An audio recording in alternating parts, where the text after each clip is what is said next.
राम कृष्ण हरी. आजचा सेवेचा अभंग आहे. थोडे आहे थोडे आहे चित्त साह्य चालिया, हर्षामर्ष पाही अंगे पांडुरंगी सरले ते.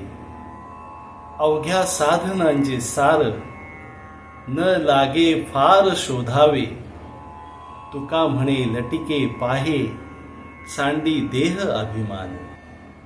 या अभंगामध्ये तुकाराम महाराज भक्ती मार्गाविषयी विवेचन करत आहेत की भक्ती मार्गाची वाटचाल करत असताना मनाची परमेश्वराशी एकरूपता साधली पाहिजे.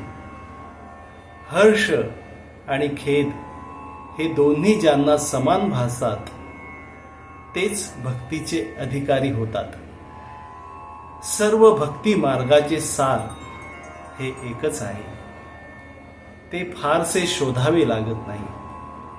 तुकाराम महाराज म्हणतात, हा प्रपंच खोटा आहे हे ओळखून अहंकार आणि देहशक्तीचा त्याग म्हणजेच परमार्थ होय. राम कृष्ण हरी.